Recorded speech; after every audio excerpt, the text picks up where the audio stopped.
Buenos días, señor presidente. Demián Duarte, de Pasión por los Negocios, Política y Rock and Roll Radio, Lobos FM de Sonora. Sí hay, o sí habemos.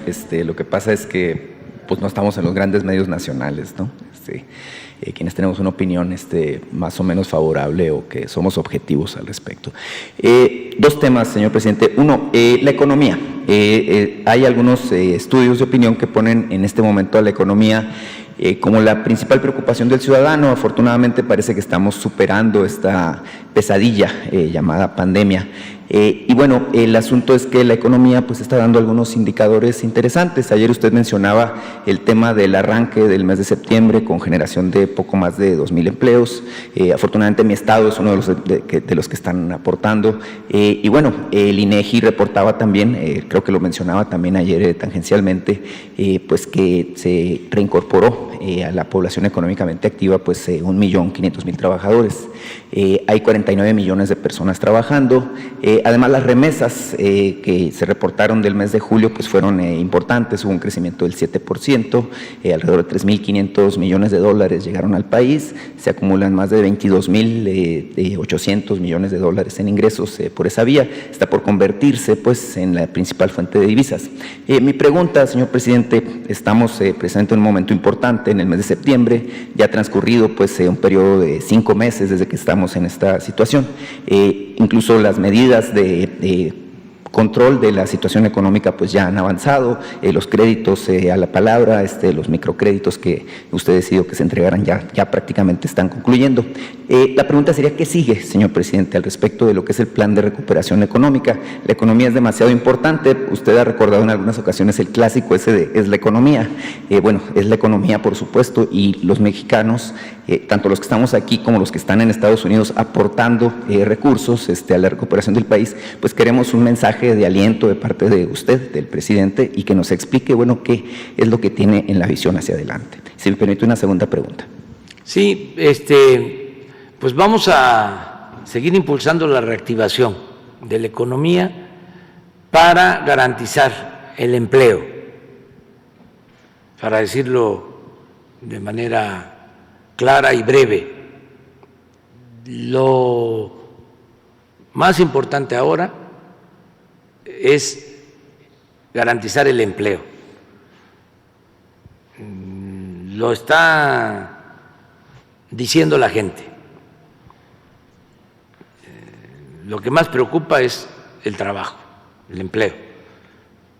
Y no puede haber empleo si no hay crecimiento de la economía, si no se inician obras para construir infraestructura, impulsar la industria de la construcción, que tiene la ventaja que permite hacer obras, pero al mismo tiempo reactiva la economía y se generan empleos.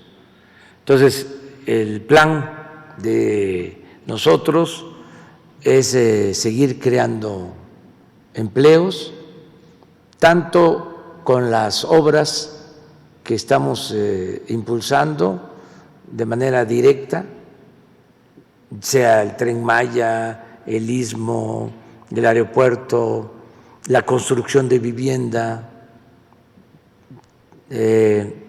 todos los programas de mejoramiento urbano, todo eso lleva ese propósito y al mismo tiempo seguir fomentando la llegada de inversión extranjera con el tratado. Ahí estamos seguros de que se va a crecer en lo económico. Esto va a ayudar mucho a los estados del norte. Va a reactivarse la economía, toda la producción de exportación con el tratado tiene mucho futuro. También en la medida que está bajando la pandemia, yo creo que muy pronto, además ya tengo indicios, se va a reactivar el turismo. Tengo indicios porque están recuperándose empleos en Baja California Sur y en Quintana Roo. Y si vemos la gráfica de ayer, de antier, sobre Quintana Roo, porque son de las regiones turísticas. En la medida que va bajando el efecto de la pandemia, va a ir creciendo la afluencia turística y esto va a ayudar mucho a la economía, porque fue uno de los sectores más afectados, el turismo, los servicios. Entonces va vinculado con la pandemia. Estamos también por llevar a cabo un acuerdo con el sector privado. Se están definiendo proyectos en donde ellos van a participar con inversión, también con el mismo propósito. Miren, este es Quintana Roo.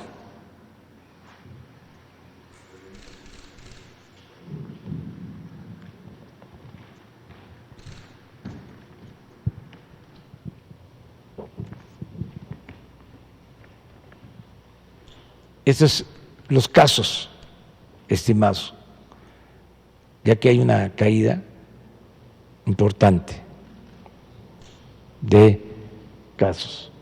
Y esto que es lo más importante de todo, por el dolor que implica, están bajando las defunciones.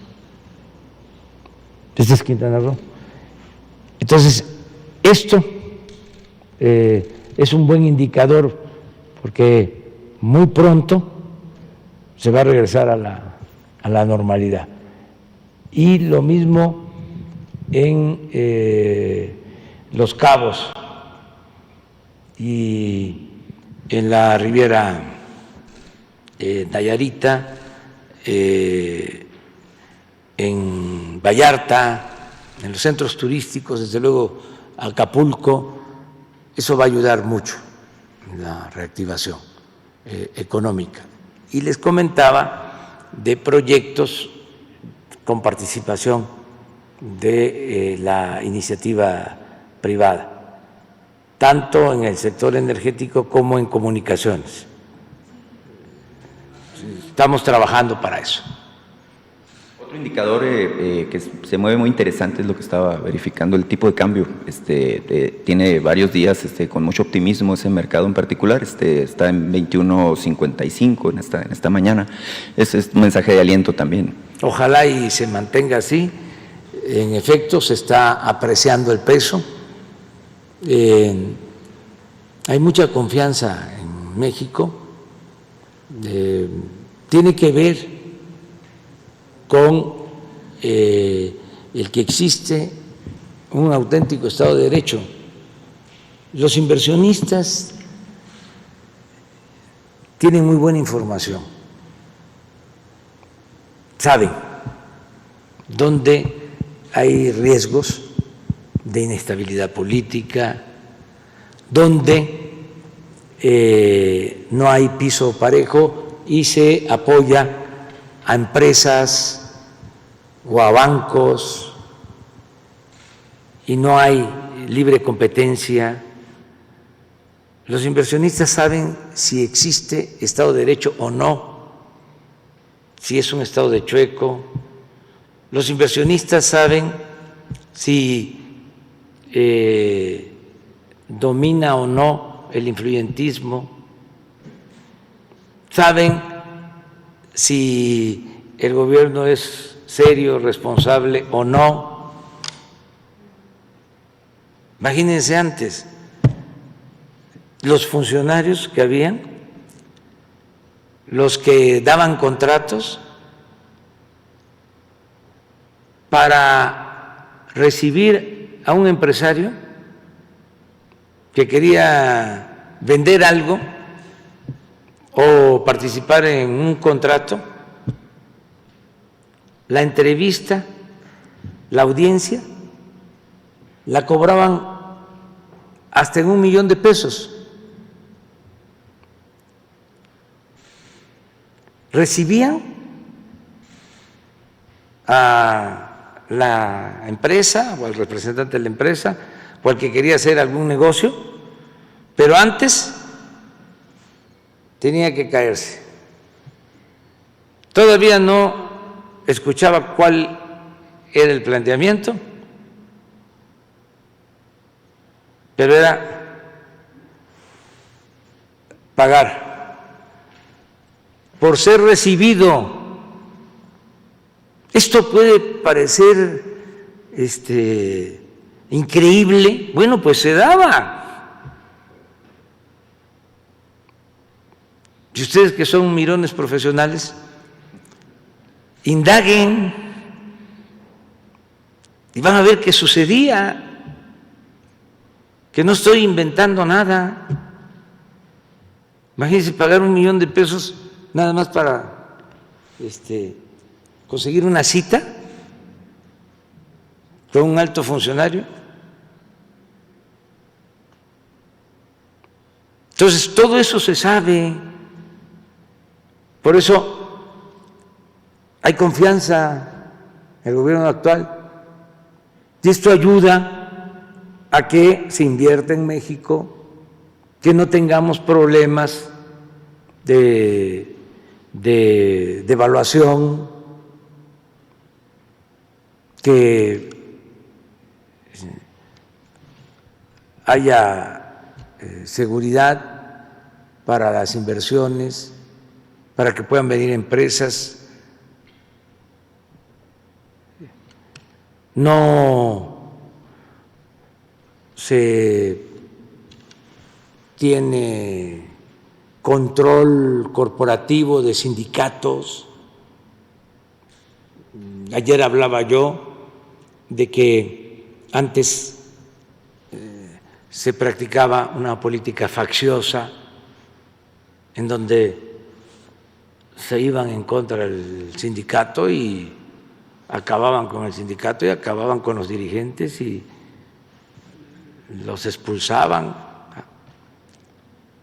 Acabaron con los sindicatos, se acabaron con el sindicato del ESME, uno de los sindicatos más democráticos en los últimos tiempos. Ya, estoy hablando de décadas, ya en los últimos años ya no fue tan buena la dirección, pero era de los mejores sindicatos, más democráticos, defensores de los trabajadores. Lo acabaron, lo destruyeron desde el gobierno.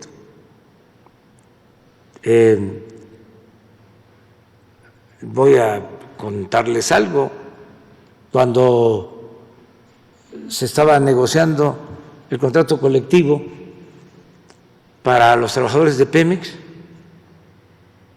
nos llegó el ofrecimiento de los líderes de ese entonces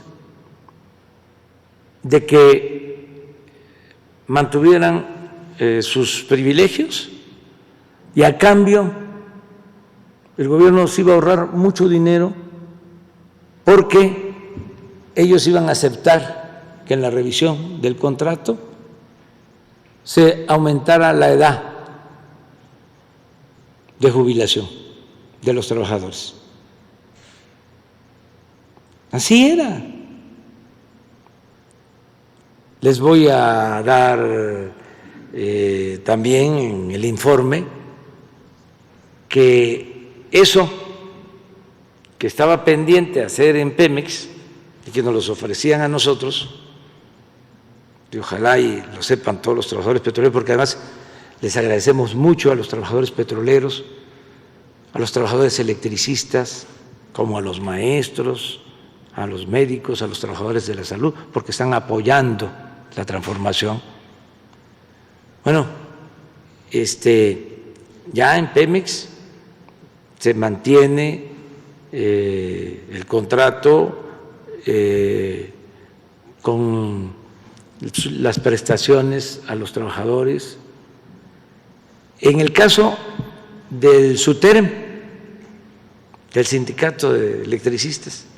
Ahí les apretaron durísimo a los dirigentes y los aflojaron y tuvieron que ceder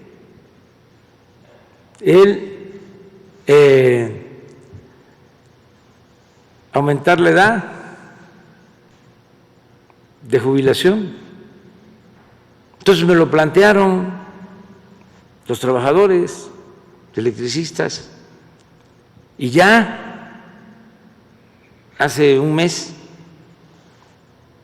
aprovecho también para informarles a todos, se reparó el daño, volvió a quedar como estaba antes de la reforma neoliberal, es decir, la edad que había para la jubilación.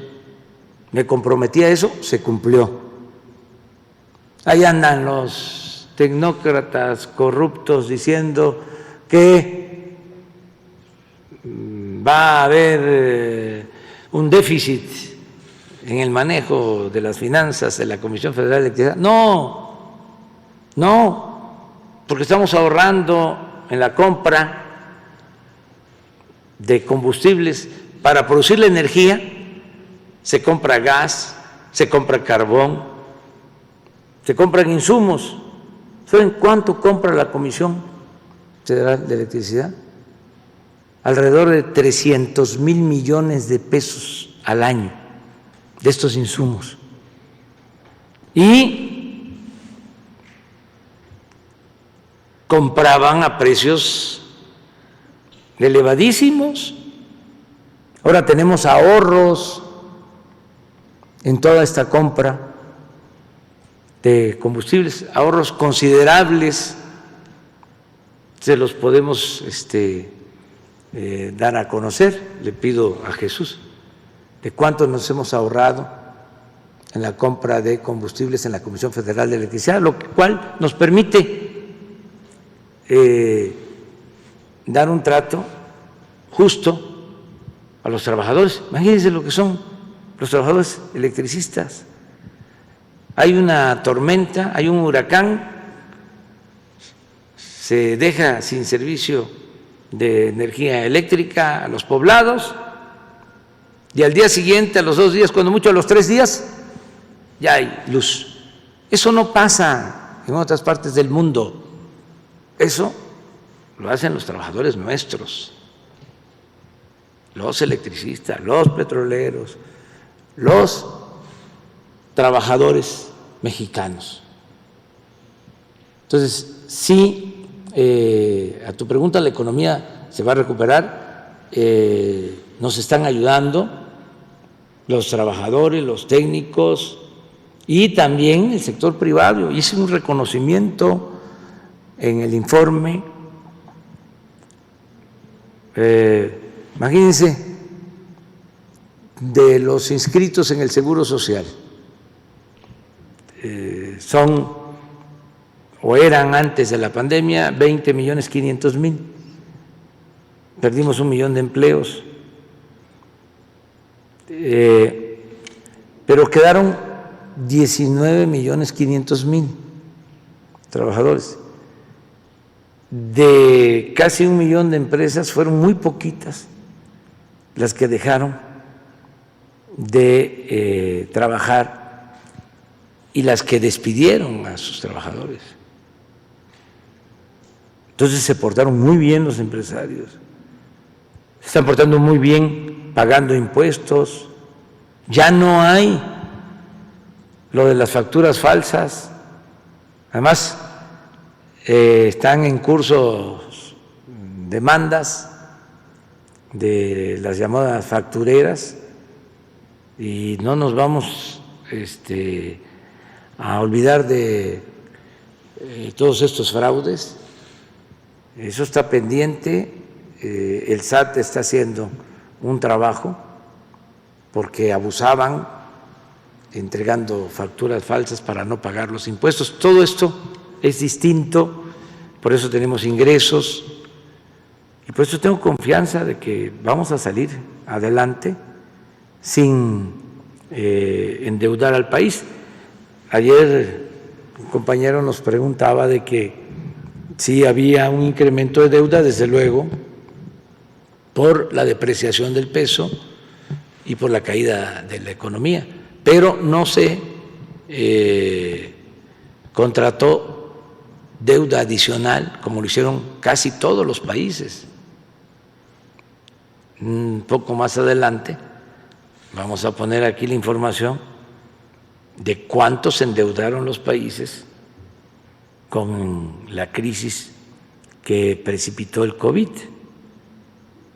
con la crisis esta económica, financiera. Cuánto se endeudó Estados Unidos, Japón, Alemania y otros países de Europa, de América Latina, una situación también muy lamentable porque los organismos financieros internacionales pues hasta alientan que los países se endeuden, lo que le hicieron a Argentina, que comentaba yo, que el Fondo Monetario Internacional les dio y les dio y les dio y les dio a sabiendas de que no iban a poder pagar, y ellos fueron corresponsables de la crisis financiera de Argentina. Aquí hubieron ofrecimientos también en el mismo sentido de que nos endeudáramos y resistimos, hasta manifiestos de que había que endeudarse. No, imagínense, nos desacompletamos.